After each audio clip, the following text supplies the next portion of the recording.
Shiswa Wasu mukuramba mchisaiza kudai munonyatsoto muzera komana 1v1 face to face amunotopafa komana afana munobude upfu labe sab khasa batshela hatch demarani bazotabula amabhatch chayela itikizi intwana dabula no guch tosa tons konke no flip good wasuripi wasurapa uripi abiyangu kana uri yekusanyora mangoma nekumapapa ora kuno kundoko home ground today kutaudza representing Mblawa yanonzi Queen Geneva mundex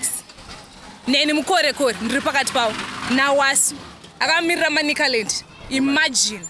ngoma kana dzinge dzakusanyawo zvichinge zvadai so Mikela ngoma yechekupapa ura idenaka irapo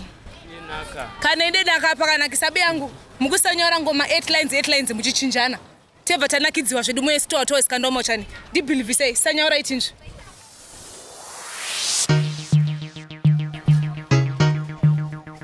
me body so small but me sula stamina Queen Geneva panomanya munhu nhasi panorowa toy vacharova cross country semakoikoi ndavakurira nengoma vobata chiboy mapita hoita kubatidza varoi vari kutika making iri kupi crown ndovavharira mugomba unge lockdown chikwini chanyuka nengoma icho bow down uri kupaparika mani iwe slow down Shiswa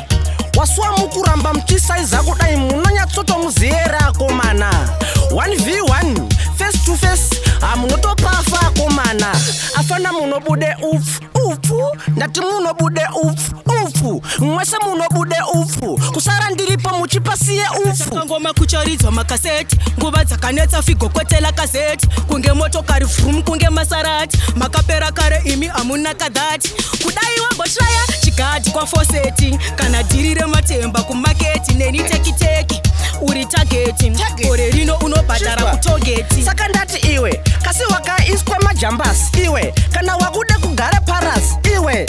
uri hama ya dhokasi kana wakamboekite pajipasi iwe fana ndokuraire mahara fana pano unochurwa ukasara mawa aha oyo ndikati kauya kamundevele auya kauya kamundevele auya kamundevele auya unonzwa mafanzi achiti auya labe sab khasa batshela hatch demarani bazotabula amabhatch chayela itikizi intwana dabula no guch tosa tons konke no flip good wasuripi wasurapa uripi wasuripi wasurapa saka iwe ivapa wasuripi wasurapa uripi wasuripi urapa saka iwe ivapa simi yafitede vanodona manede tracks temayusi vanowanza ndendende suduruka munzira usandibate ndiyende like dobadoni ndotika kopa dibend vanuya vanhu vatunga sentensi vavashandisa maharo sematenensi vavavharira muwadi semapatiensi takuseta pesi takuvhura distansi ndipesa ndo dzako unge zvinhu zvangu ndodiwa ngemabhebhi unge ana angu wani unogone kunge bhazukana pumako saka timbipi ndini zvangu sha sesikwedhile umusevenzi jode mina repa dhansi kwete hansi pandinochaya ngoma kunge dry hansi angasi dhobhadhobha iwe ndipe chansi akupita ndovasunga kanengetani fayapani vanun'una vasatani tererai ndichichinja tumapatani havagone vanopwandwa nemadhakwani ngavauye vanokwana vese vari hope